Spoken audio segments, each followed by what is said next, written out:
Sheikh Ali Cabdiraxmaan Cali Mukulli oo ka mid ah culimada dalka ku dabiiba Quraanka iyo sunnada Nabiga kana daweeyay dadka xanuunada jinka, sixirka iyo isha oo muddooyinkii ugu dambeysay cilaajinta dadkaasi xanuunsanaya ka waday magaalada Burco ee xarunta gobolka Togdheer ayaa maanta sheegay inuu hakiyay shaqadii dabiibka inta lagu guda jiro 10ka hore ee bisha Carafa isla markaana uu sheekhu ku maqnaan doono beedka barakaysan ee xajka.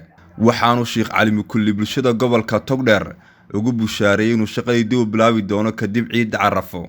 alxamdulillaah naxmaduhu wa nasalli ala rasuulillaahi alkariim thumma alxamdulillaah alshukru almulku walxaqu lillaahi tacaala rabbil caalamiin ama bacd. ilaahay baa mahad iskale muusinkan ma garanaysaa khayrka badan allahina soo waafajiya allahaasaa mahadda iskale waa walaalkiina Cali Mukulli insha allah biidnillaahi baari oo ku sugan magaalada Burco.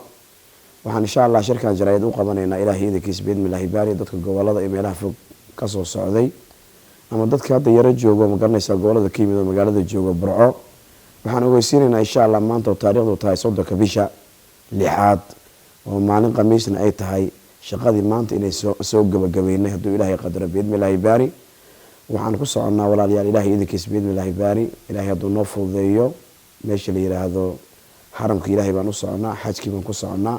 waxaan rajaynaynaa insha allah marka ilaahay waajibkaas soo gudano ilaahay idinkiisa inaan kusoo noqono gobolkii Togdheer gaar ahaan magaalada Burco shaqadii aan dib kasii bilaabi doono hadduu ilaahay yiraahdo naftiina hadaay insha allah bacdul ciid hadduu ilaahay qadaro insha allah.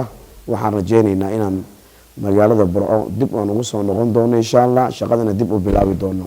waxaan dadka muslimiinta meel walba joogaan ma garanaysaa ilaahay idinkiisa biidnillaahi baan ogeysiinaynaa xaruntii aan Burco ka shaqaynaynay waan joognay maanta ay tahay 3 bisha 6 ayaan shaqadii joojinay. bacdul ciid ayaan dib u furi doonaa hadduu ilaahay naftiina daayo Burco ku soo noqon doonaa ilaahay idinkiisa insha allah biidnillaahi baari. dadka muslimiinta meel walba joogaan ilaahay boqorka casiiska waxaan u weydiinaynaa caafimaad, raxmad, naxariis, roob, barwaaqo, isfahan, maxabo iyo kala gacayl dhexdooda inuu ilaahay dhigo. wax allaala wixii ku dhex jiro cadow ah, saaxiriin ah, shayaadiin ah, nooc walba yihiin ilaahayga boqorka casiiska inuu ka dulqaado. dadka buka oo xanuunsanaya dhakhtarada jiifan ilaahay inuu noo caafiyo, kuwa guryaha jiifan ilaahay noo caafiyo, kuwa murugaysan murugta ilaahay inuu ka dulqaado, kuwa baahan inuu ilaahay dharjiyo, kuwa deemaysan deynta inuu ilaahay ka bixiyo. saasaan ilaahay weydiinaynaa biidnillaahi baari insha allah.